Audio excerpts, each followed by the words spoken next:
La plus grosse coopérative de jeux vidéo indépendants au monde vient de voir le jour avec le lancement de la Guilde des développeurs de jeux vidéo indépendants du Québec. En réponse à l'émergence soutenue des studios indépendants, la Guilde s'est dotée d'un modèle coopératif afin de soutenir la création d'une richesse collective. On en parle avec Louis-Félix Cochon, qui est président de la Guilde des développeurs de jeux vidéo. Bonjour. Bonjour, merci de m'inviter. C'est quoi l'idée derrière ça, de se regrouper comme ça au sein d'une entité, la Guilde, finalement?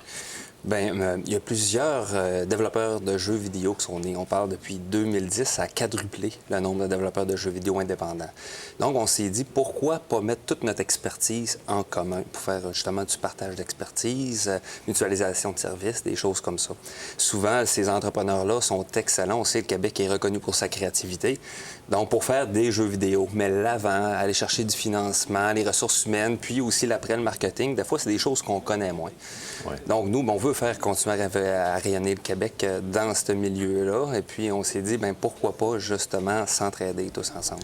Sans donc la Guilde, parce que la créativité, on ne s'inquiète pas. Exactement. On a des gens de talent pour ça, mais il y a bien des étapes dans la création d'une entreprise, la commercialisation. Après, vous avez mentionné le financement, ça, c'est crucial. Parfaitement. Alors, de se mettre ensemble, on peut aller chercher plus facilement ces ressources-là.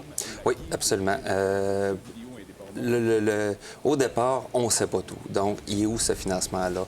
Comment qu'on peut aller le chercher? Des fois, des conseils qu'on peut se donner entre nous. Dernièrement, il y a une entreprise de Metabetchwan au Lac-Saint-Jean qui est montée à Montréal dans mes bureaux. Je suis aussi propriétaire d'une entreprise de jeux vidéo qui s'appelle Jeux Borealis pour me demander des conseils sur justement comment réussir à avoir du financement du Fonds des médias du Canada, par exemple. Donc, on fait ça entre nous. On se donne un coup de main. Parce qu'il y en a du financement, il faut savoir où le trouver. C'est ça, exactement. Puis comment l'aborder aussi, comment qu'on le place dans notre stratégie financière. À quel moment qu'on peut aller chercher certains leviers pour être capable de mener notre projet à terme. Bon. Et là, vous vous mettez ensemble, mais dans le fond, vous n'êtes pas des concurrents jusqu'à un certain point, oui, non? Pas vraiment. On pense souvent ça. Les avantages de se mettre ensemble sont tellement plus grands que les désavantages de ne pas être ensemble. Je donne souvent l'exemple, on parle de jeux AAA. Les jeux AAA, c'est les gros jeux faits à grand budget avec des équipes de 500 employés et plus. Eux, ces jeux-là, ils se vendent environ 79,99 présentement. Donc, c'est sûr qu'un consommateur qui va dire, bon, quel jeu que j'achète? Il va choisir entre un puis l'autre. Nous, avec nos valeurs de production, souvent, c'est 25 et moins. Donc, c'est le prix d'une soirée en ville, 25 moins. Donc, si notre jeu il est vraiment bon, ils vont finir par l'acheter au cours de l'année. Donc, c'est pas vraiment ça. Il faut dire qu'on est des exportateurs ou, comme j'aime l'appeler, des importateurs de richesse ici au Québec.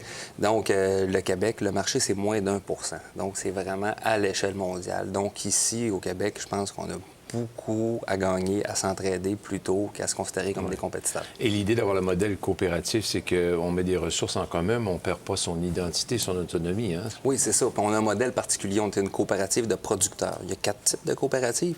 Et qu'est-ce qu'elle a de particulier, les coopératives de producteurs? C'est que ce sont des entreprises qui sont membres. Donc, chaque entreprise reste complètement indépendante.